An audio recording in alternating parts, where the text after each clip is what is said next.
Well, hello everyone. In today's video we are going to be tearing down a Briggs intek 17 horsepower. Please ignore the stupid rooster. Model 31 F707. This is common on John Deere L100s, and the problem with this one is a head gasket blown.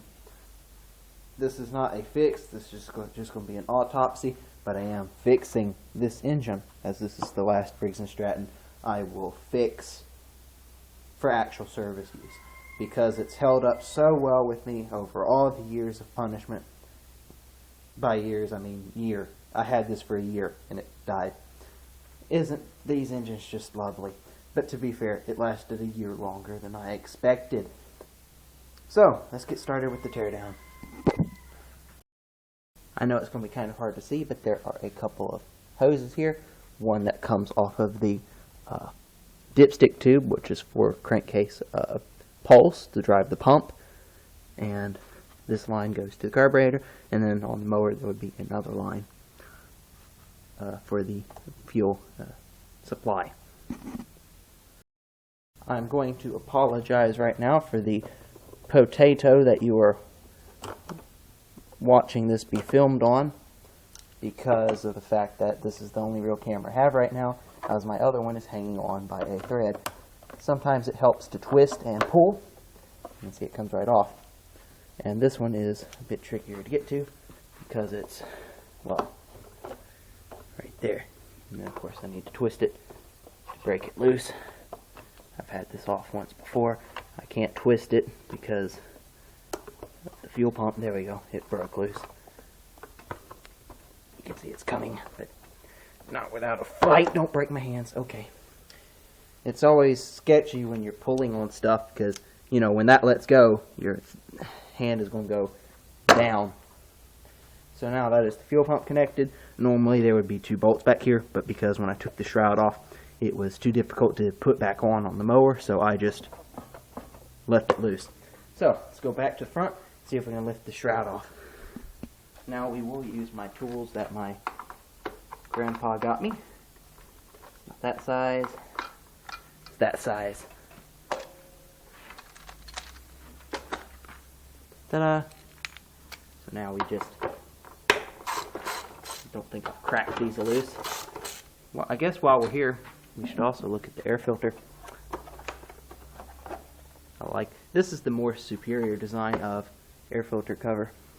I probably put the foam in there wrong. Oh well, sue me. Yep, that's only a 1-year-old air filter, and I've cleaned it multiple times since it's been off, but I think this is the longest it's gone without a clean, so I'll go ahead and, I guess, just put it back in, because, well, I don't think it really matters.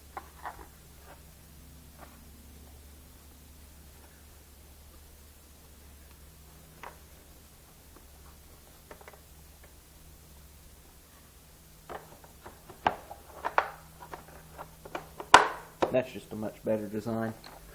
Okay, so both of these are loose. I can take the ratchet off, and we can just spin these loose. I'm probably not going to take the exhaust pipe off. It's just not necessary. And now, rollers, you have to pull the dipstick tube out. See if that's true for this one.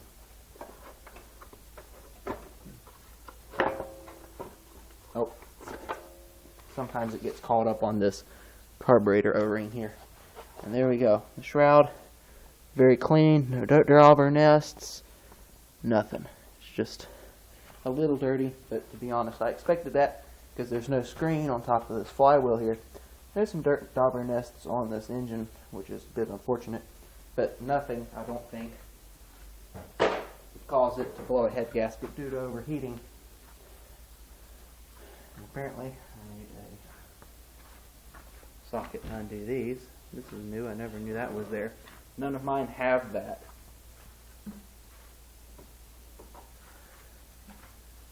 It's not going to be that size. Yep, not that size. 3/8 maybe. Where's the ratchet at?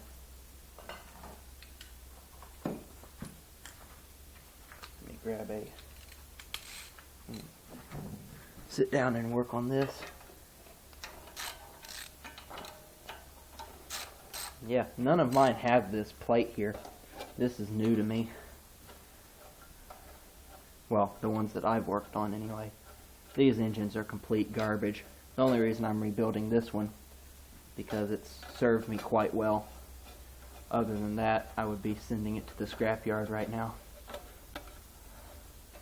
Well, not right now. I'd be sitting on the junk pile, waiting to be sent to the scrapyard right now. Gotta remember to put this back on. Wonder why they did that and not that. I don't know. I forget I have that there. Okay, so another thing about this engine is that the valves were a bit rattly, and so was the anti-vibration system.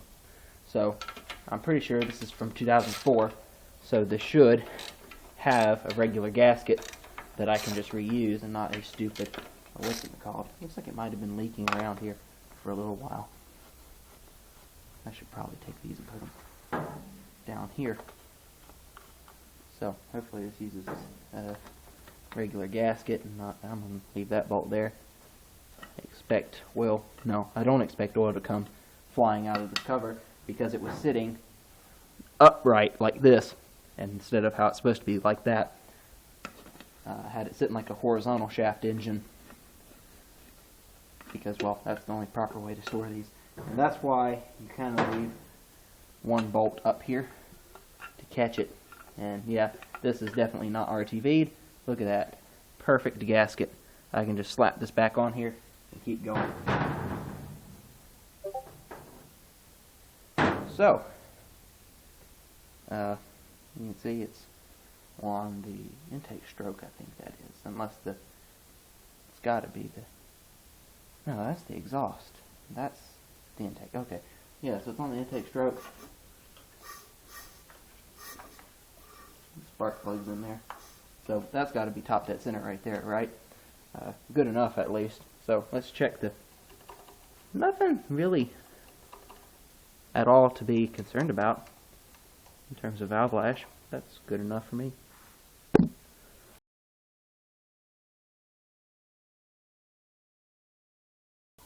There you go. This is the top dead center you don't want, where you see both valves rock back and forth. That's not the right one you want. So what you want is you want this one to be all the way down. And now let's try checking this one. Just to triple check, you know, I like to triple check my work sometimes. Apparently it really likes to give me this one. So let's try 006 and 008 again. See? That's a lot looser now. Okay, so that's why you check it with one valve down. So let's try 0709. That's all. That looks like it's getting closer. Let's try 008 to 010. Okay, well that's still good. Okay, so 9 to 10. Still very good. Oh, geez. It keeps climbing. Okay, so let's add 010 and 012 with 09 and okay, so that won't fit. Okay, so let's try 007, 009 and 006, 008 together. Oh god, look at that. I have a feeling that should not happen. Oh, jeez. This thing was still running? I probably put like 60 hours on it. And I haven't even changed the oil since I got it too.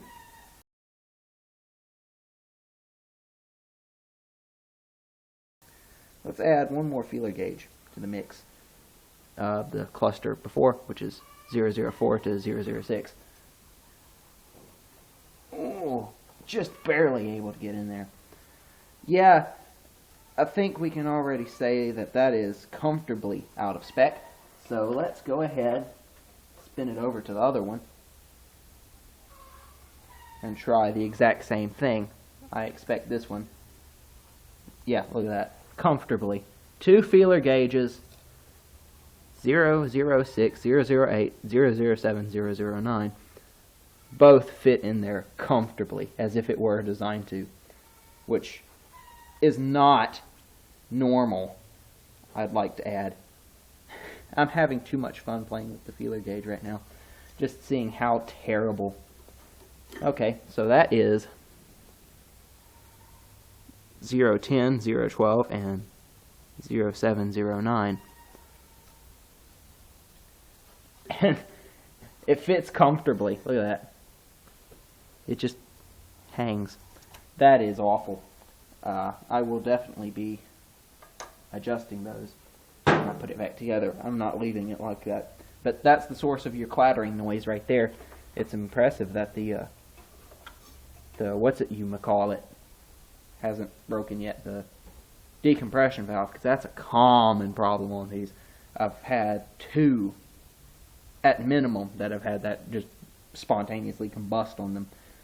And one of them I've even replaced the camshaft on, and it still went out again. So technically, that's three that have combusted, which that might have been what saved that, is the fact that these valves are so loosey-goosey that, yeah. Okay, so we also have a steel one, which goes, I believe, for the exhaust, and a aluminum one for the intake, which is on the bottom. I don't know what happens if you mix these up. Frankly, I don't really care, but since this is an engine I actually care for, I will put it back together. And I also just found out I have to take the dang muffler, dang exhaust pipe off to get to the bolt behind it, the head bolt. Once again, we are going to go to the tool set my grandpa got me. That has absolutely been fantastic for this type of stuff. Seriously. This is what it's called. Let me get my stupid finger out of the way. Socket bit set with storage. It is absolutely fantastic if you're going to be doing this type of work. I highly recommend it. Like, seriously. This is fantastic. Sometimes if you want to be sure, just look at that. It went in a little bit. And now, we should be able to crack that one loose. Give me my thing back.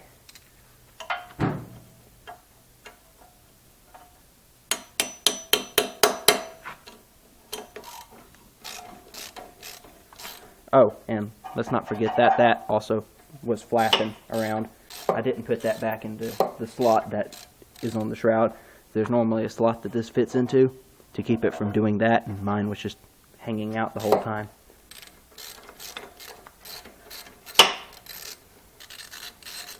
I can't really reach it on this one here, but a nice feature. Look at that. Look at that! That lock washer was on here. It just flattened it out. Has someone else been here before? I reckon. As I was saying, another nice thing about this is that you have little grips here. You can turn it. When you get it loose like this, it makes it so much easier. And of course now we get to see if the intake gasket, or the exhaust gasket, is still usable. That, and I also need to pull the intake as well. Okay, so that's what it takes to remove an exhaust. The lock washer on this one is also destroyed. Not surprised. I pushed this engine really hard, like bush hogging, which is why I'm so surprised it lasted so long. I don't think I have another one of these gaskets, so I'm going to have to save that. The carbon buildup on that exhaust pipe. Isn't that cool? Oh. And down here I might add. That's cool. I like that. I should probably let's take the spark plug out, because it's been a while since I've taken that out as well. Can you even see it? There you go. Little tips right there. Another worthy investment is one of these socket sets that you can see right through. Because, sorry, I can't bring you any closer. It works absolutely fantastic for spark plugs. When you break it loose, you can just use the whole dang socket adapter. RC12YC. Oh, God!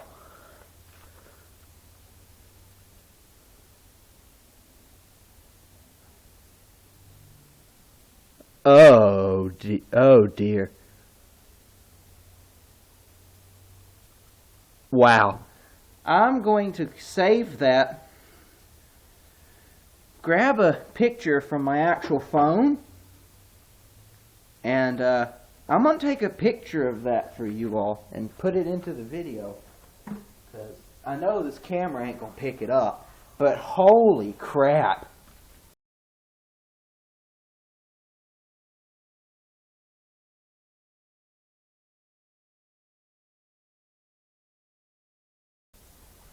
That's been burning some oil for a very long time. That looks worse than an engine that's been constantly burning oil. I would love to see what the inside looks like. So, let's get this intake manifold off and see. I hate the fact I'm getting this phone a little bit greasy every time I use it. But it's all part of the job. So, I'm probably going to end up buying another cheap phone eventually, just for use as a camera for outside in the shop, because the one I have now I can't charge and use at the same time, and it's hanging on by a thread, not wanting to charge. I put it on charge, I come back a day or two later and it's still empty. As you can imagine, that is a ton of fun. I do not like that.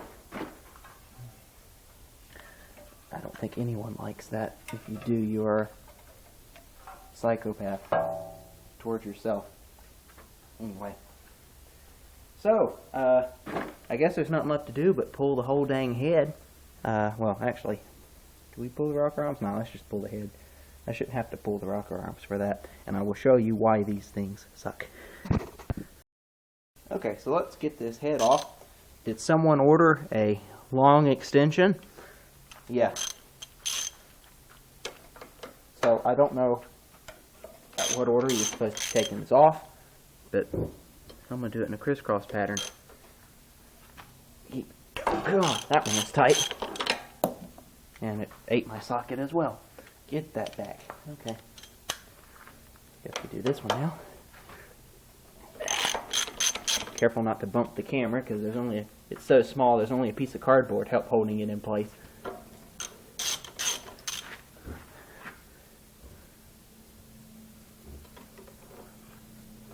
God, that's a lot of head bolts.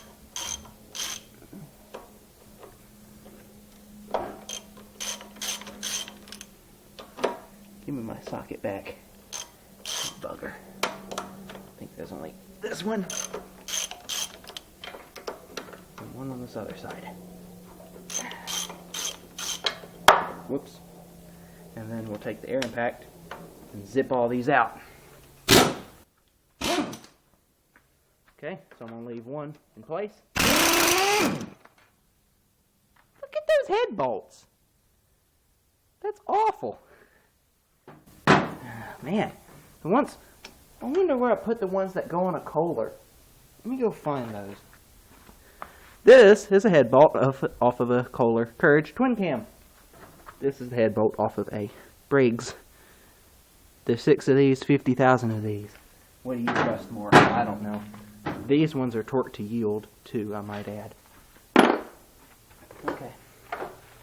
So, I should probably get me a piece of cardboard. Label all of these. If they look different, I will.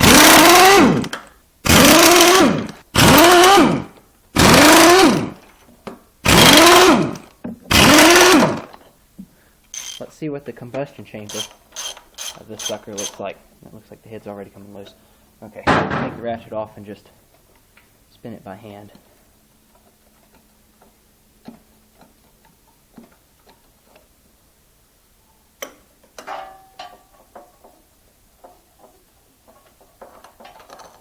Okay, here we are.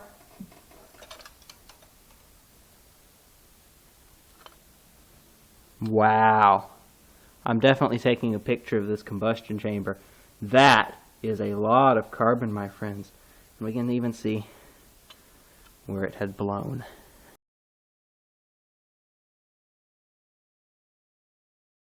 Anyway, oh yeah, you can also see aluminum, steel.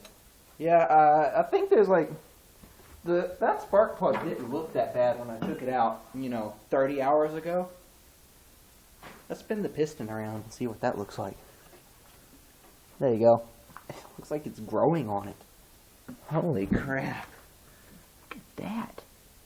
Can I stab it with a screwdriver or something? Let me find a screwdriver. Even better, a flathead. I'm going to stab it real quick and see what it does. See if I can get out of the way of the camera. Whoa! What? That was inside of this engine? Look at this. It's like I wonder if it's flammable. Yeah, might I add that this engine stopped running with the blown head gasket. I went to go put some power down with it, hoping that it was just carbon buildup, but you can see it's awfully clean in this area here, which when it was idling it would kind of burn away, and I'm thinking that oil was cleaning off this area here, but not this. Let me see. Let me try pulling this gasket off and not break it, which is, well, I mean, it's already broken. Yep, there you go. Right there. See that spot? There's a head gasket. There's that spot. Look at how thin that is. And look at where all the bolts are. Nowhere near this area here. This is a defective design on all of these engines, which is why I don't like the fact that I'm rebuilding this engine. I should really just shove it in for scrap, but it was so reliable. Like, this is the most reliable Briggs intek we have ever had. Starts at the flick of a key, and it just ran.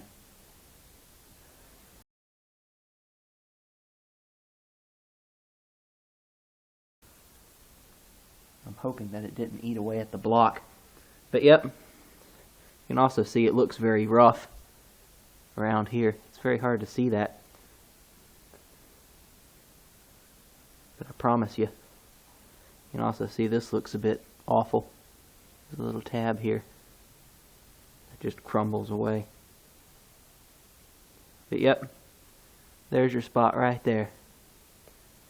So, this was a very interesting teardown, especially because we got to see a flattened out washer, some very weird carbon buildup, the fact that the oil was actually also cleaning the cylinder, which is ironic to say the least. Usually that causes a buildup. And the worst buildup of spark on a spark plug I have ever seen. I should go grab those two I have on the wall of shame. They were still working. One of them was, at least. But they weren't anywhere near as bad as this one was. This is awful. So, these were 100 hours in a oil-burning Briggs opposed twin. You can see it's kind of a caked on carbon, not this. I've never seen this type of carbon before. I might also add, this is Dello 5-weight 40 oil. Let's actually take a look at the bore while we're here. The bore looks shiny as frick, really. That almost looks like a mirror finish. Holy crap. This thing puts down a good amount of power when it was running, which is another reason why I want to get it running again. It's because even though there's a faulty design of the head gasket right there, it made a lot of power. For a 17 single cylinder on a 42-inch deck, wow, this thing blew me away in terms of the power it produced. It's a shame that it's let down by such a bunch of shit design decisions.